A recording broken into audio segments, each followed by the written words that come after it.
Mga kapatid, magandang gabi po sa inyong lahat.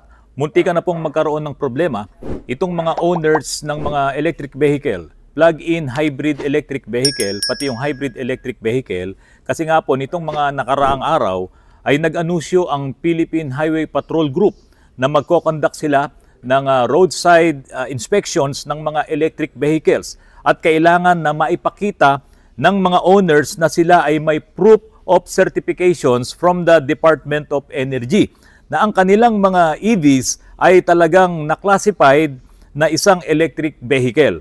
Sa ilalim ng EVIDA or Electric Vehicle Industry Development Act, ang mga ito ay exempted sa number coding.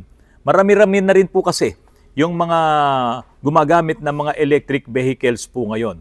At itong mga electric vehicles po na yan ay exempted sa number coding. Ito po yung may mga green plate, no? Yung makikita nyo sa mga sasakyang ito. Nagdududa lamang siguro itong Highway Patrol Group kung ito bang mga kinakabitan nung mga green plates na yan na exempted sa color coding, yan ba ay talagang electric or hindi? Kasi po mga kapatid, may mga brand ng mga electric vehicles na meron din silang mga sasakyan na hindi electric, yung talagang ICE car, no? Yung internal combustion engine, ni hindi hybrid, ni hindi plug-in hybrid. Halos parehas na parehas yung itsura nung mga naka-hybrid at yung mga hindi naman hybrid. Marami po yan dahil nga yan yung mga gawang China. So siguro, nagdududa lang itong mga taga-HPG, baka nalulusutan tayo na naglalagay sila ng plaka na green plate para sa mga electric vehicle, yun naman pala ay hindi. Pero mga kapatid, maraming mga netizens ang kumo-question sa gustong gawin ng HPG dahil sa sinasabi nila na sa umpisa pa lang ay sinertipikahan na ng DOE, Department of Energy, na itong mga sasakyan na HEV or EV or yung PHEV or plug-in hybrid vehicle ay certified na EV na, nakasama sa EBITDA law. Kaya nga nabuo yung EBITDA law dahil nga po dyan sa mga electric vehicle na yan. Electric Vehicle Industry Development Act. Kaya lahat ng mga electric vehicles po na yan ay certified po yan ng DOE. Kaso nga, marami ring nagpapasukan dito ng mga palusot ng mga electric vehicle na hindi naman natin alam kung iyan ay dumaan nga sa DOE. Meron ngang isang nagtitinda ng mga tools, meron silang binebenta doon na e-bike. Meron naman, marami diyan sa mga palengke natin, puro mga e-trikes. At yung mga e-trikes na yan, hanggang ngayon, wala pa akong nakikitang plaka na green plate. Ang tagal-tagal na po ng mga e-trikes po na yan. So, totoo na may mga lumulusot na mga electric vehicle, vehicle po yan. Kahit sabihin mong trike yan, kahit sabihin mong tricycle yan, vehicle pa rin yan. Kasama siya doon.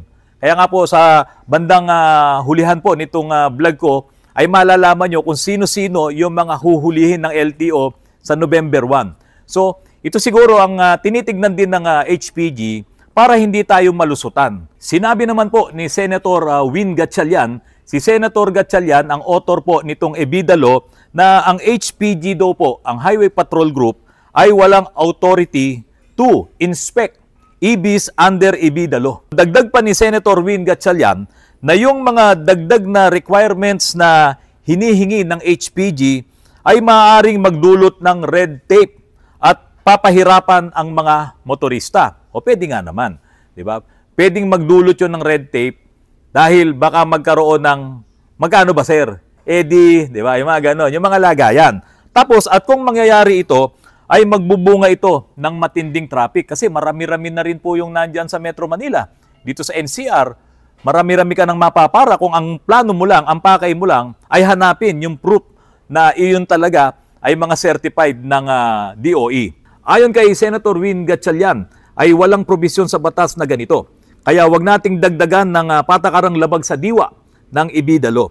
Sinabi naman ng HPG na kaya nila gagawin ito ay upang masiguro na legitimate ang mga sasakyan na gumagamit ng green plate. Mga kapatid, wag kayong magkamali kasi sinasabi ko green plate. Marami pa rin kasi mga lumang sasakyan, yung lumang plate number na ang gamit pa rin nila ay green plate.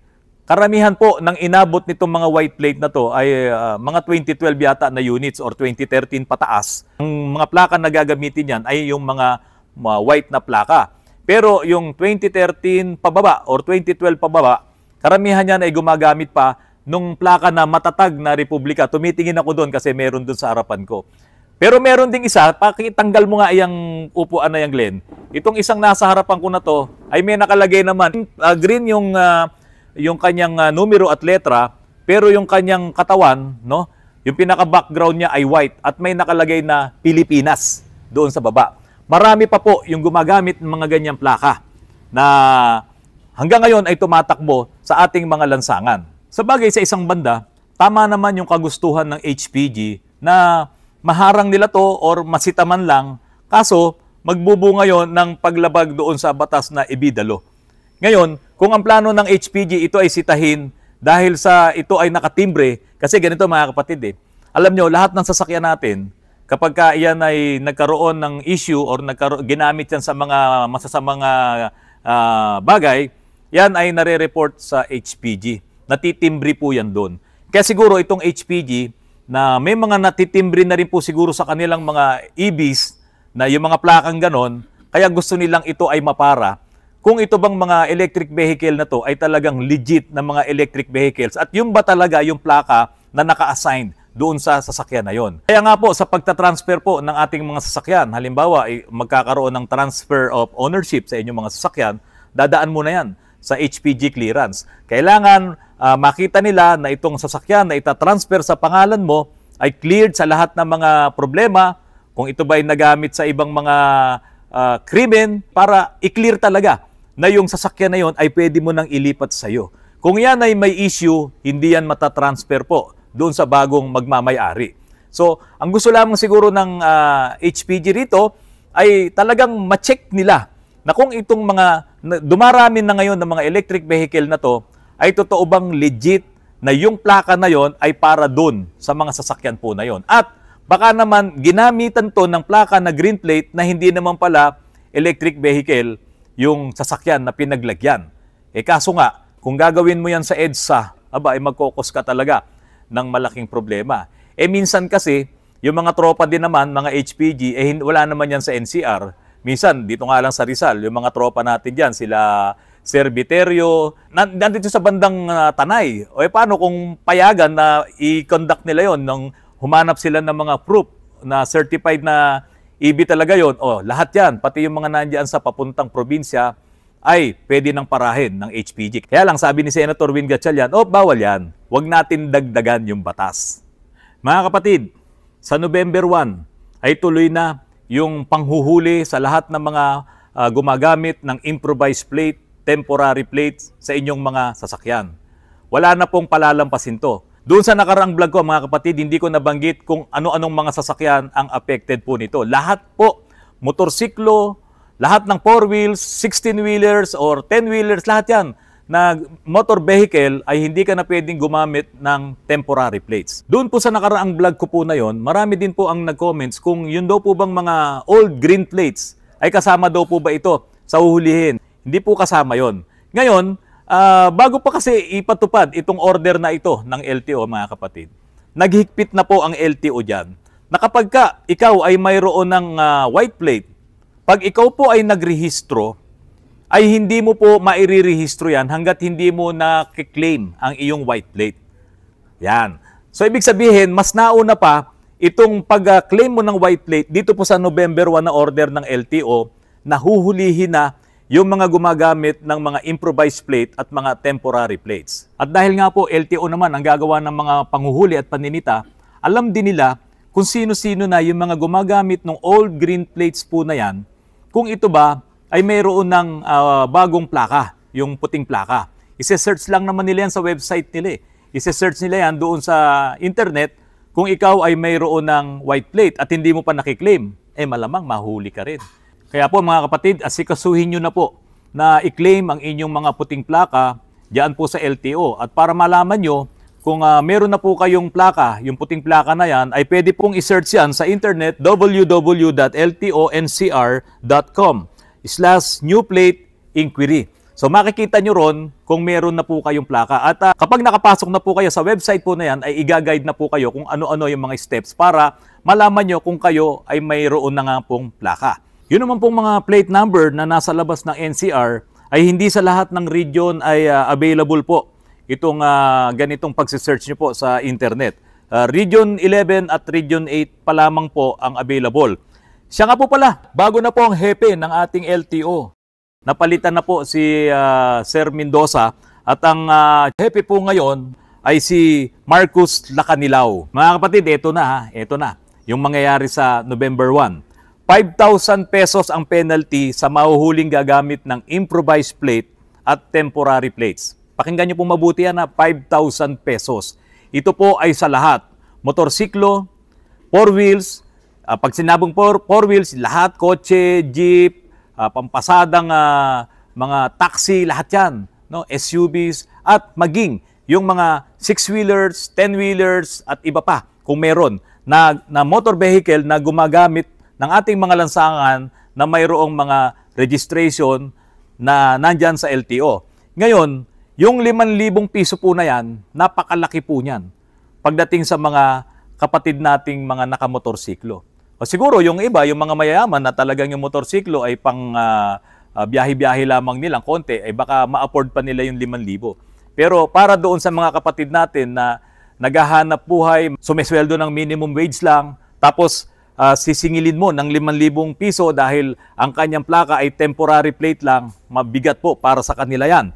Ngayon, ito pa, kukumpiskahin din ang temporary at improvised plate na ginagamit nila. Kumpiskado rin yun. At itong pinakamabigat. At ibablock ang renewal ng registration ng mahuhuling gagamit nito. Pag sinabing ibablock, siguro yun yung online registration kasi meron na pong ganyan na makapagre-rehistro tayo ng online. So, ibablock ka doon. So, ang gagawin mo talaga, pupunta ka talaga sa mga opisina ng LTO para doon mo ayusin ngayon itong problema mo, yung kaso mo na nahulihan ka ngayon ng temporary plate at improvised plate. Pero meron po bang mga improvised plate na pwedeng magamit? Meron po mga kapatid. Ito po yung mga improvised plate na pinayagan ng LTO. Habang pinoproseso yung duplicate plate, marami po kasing nawawalan ng plaka o kaya naman nabangga, nasira yung plaka. Nag-request sila ngayon ng duplicate plates. So hindi na nila magamit yung sirang plaka nila. Bibigyan ngayon sila ng authority ng LTO na gumamit ng improvised plate. Pero doon sa improvised plate po na yon, yung mismong assigned na number sa'yo ang nakalagay doon at merong nakalagay sa ilalim na improvised plate. Hindi ka pwedeng basta gumamit ng mga nabibili lang dyan sa online na mga ginagawang plaka, mahuhuli ka rin po dyan at makakatikim ka ng multa na 5,000 piso. Kaya po, sa mga taga-LTO, sa HPG, total, yan lang naman din ang gusto nyong mangyari na hulihin itong mga gumagamit ng ibang plaka sa kanilang mga sasakyan. Ba't hindi nyo habulin itong mga nandyan sa online? Sa FB lang, type mo lang temporary plates. No? Lalabas na kagad ang dami nila na nagbebenta dyan. Illegal na pala yan, ba't hindi nyo pa yan hulihin? Ba't hindi ngayon iyan ang unahin nyo, sir, ng mga taga-HPG at mga taga-LTO? Dapat unahin nyo yan para wala nang magkamaling bumili.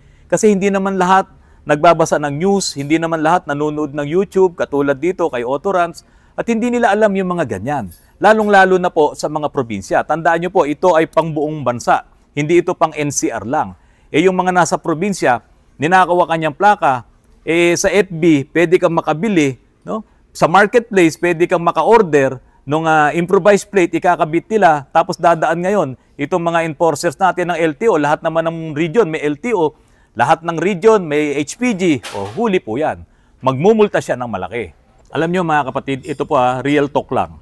Marami po ang gumagamit ng improvised plate dahil nga po doon sa problema na ninakawan sila ng plaka, nabangga yung sasakyan, nasira yung plaka, tapos hindi nila ngayon to na i-report sa LTO, hindi sila nag-request ng duplicate plates kasi nga po, yung mga papeles na hawak nila, yung mga dokumento na hawak nila, ay hindi makakapasa sa LTO.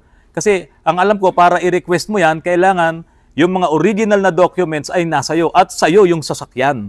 So marami kang mga requisite o maraming mga papeles, mga dokumento na kailangan para makapag-request ka ngayon ng duplicate plates. At yung iba naman, kahit na kumpleto sila sa mga papeles, ay kinatamaran naman. Kasi nga may nabibili sa online na ipapagawa mo na kamukhang-kamukha ng plaka mo. Pero ngayon, bawal na yan. Kaya dapat po asikasuhin nyo itong mga plaka nyo para po hindi kayo mahuli pagdating ng November 1, napakalaki po ng multa. At dahil po sa order na ito ng LTO sa November 1, nasisigurado ko po na maraming mga sasakyan ang mape-face down or mape-face out. Kasi marami po talagang mga sasakyan na palipit ang rehistro, marami dyan walang rehistro, marami dyan ang hawak na lamang nila ay Xerox at wala silang deed of sale. Naku, yan yung mga problema ngayon nitong mga sasakyan na mapapara na kaya nga hindi nila makuha yung mga original na plate numbers ay hindi po sa kanila nakapangalan yung sasakyan at wala na nga yung mga papeles. At dito po sa gagawin po ng LTO na to, maraming maapektuhan dito, karamihan dito mga motorsiklo. Sa bagay, sobrang dami na rin naman kasi ng mga motorsiklo. Yung iba nga ay talagang wala ng mga plaka tayong nakikita. Naku, lalo na dito sa Rizal, marami po rito. Kaya po, yung mga maapektuhan po nito ay parang magiging mild phase out na po ito. Kasi hindi mo naman na yan maibabiyahe pag talagang wala ka ng plaka. Kasi hindi ka na rin pwedeng gumamit ng mga improvised plate. Kaya talagang yan, mape-phase out po yan. Mga kapatid, para po sa akin, maganda yung layunin ng HPG na harangin itong mga electric vehicles na to at hingan ng proof or certification na galing po sa DOE. Pero dahil nga sa sinabi ni Senator Win Gatchalian na hindi nila pwedeng gawin yon dahil pwedeng pagmulan ito ng red tape at magkokosto ng traffic kung sakaling lahat yan ay paparahin nila. So binawalan ang HPG at doon nga daw po sa EBITDA law ay wala namang ganong nakalagay sa batas na pwedeng parahin at inspeksyonin ng HPG itong mga electric vehicles po na ito. Kaya ngayon, nag-iisip ngayon itong mga criminal elements na baka ang gamitin nila ngayon sa kanilang mga criminal acts ay itong mga electric vehicles po na yan. At magpapagawa sila ngayon dito sa gumagawa ng plaka sa online, magre-request ka lamang dyan, may message mo lamang sila kung ano yung plate number mo o kung gusto mong green plate, babayaran sa kanila at ipapadala dito sa mga criminal elements po na ito at gagamit sila ngayon ng electric vehicle or yung kamukha ng electric vehicle na yon na hindi mo kagad mapapansin kung yung ba ay EV talaga or hybrid ba talaga or PHEV. Kasi nga, yung brand ang binabasihan mo. Sino ba yung sikat na brand? Alam nyo lahat yan, yung mga China brand na yan.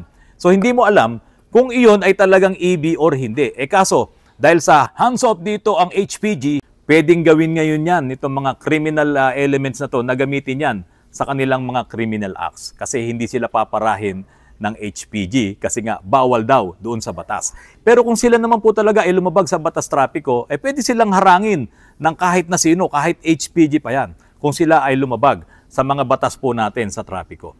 Mga kapatid, asikasuhin nyo ang inyong mga white plates, no? At maaabala po kayo ng gusto. Kung talagang wala pa po kayong white plate, halimbawa, sinerch nyo, kasi pagka wala pa kayong white plate ay walang magre-resulta doon sa isinesearch nyo, parang ganon. I-print nyo lang yun, mga kapatid, at kapag kayo ay napara ng LTO sa November 1 at sinabing, oy, green plate ka pa, ba't hindi mo pa kine-claim ang iyong white plate? Ay, kailangan ipakita nyo po yung Xerox na yun kasi maaabala kayo ng husto. At para hindi mapunta sa kotongan, sa lagayan, sa red tape, yung mga ganyang bagay, magkaroon kayo ng dokumento na wala pa talaga ang inyong plaka. Mga kapatid, maraming salamat po sa patuloy na pagtangkilik nyo po sa aking channel. Meron po pala akong babatiin. Sandali lamang po. Binabati ko po yung mga kapatid natin na nandyan po sa Davao Oriental. Sila kapatid na Shin Nacion Orais. Ito po ang sabi niya, "Hi po Karandi, kumusta po? Lagi po kaming nanonood sa vlogs mo, lalo na husband ko, pati si tata, yung husband po niya, doktor, nanonood po sa atin. Naalala mo pa po kami?" Oo naman. Primera Days, kasama ko po sila nung ako ay speaker ng isang networking company, yun ng Primera. Nasa Davao Oriental po kami. Nako, Kashin, hindi ba kayo nadamay ng malakas na lindol dyan? Sana po ay ligtas kayo, maging yung mga kapatid natin dyan, pati ang inyo pong buong pamilya. Sana po ay ligtas kayo dito sa nakaraang napakalakas na lindol po na ito. Pwede pa shoutout next vlog. O, ayan po, sina-shoutout ko na po kayo, Dr. Romil Orais and family, Kaprimo, and Mirna Nacion of Mati City. Salamat po mga avid fans here. Best regards sa family nyo po. Sa inyo rin po. Mag-ingat po kayo at baka po magkaroon pa ng mga aftershocks itong mga lindol na ito. Sana po ay hindi po kayo apektado. Mga kapatid, maraming salamat po. Magandang gabi po sa inyong lahat.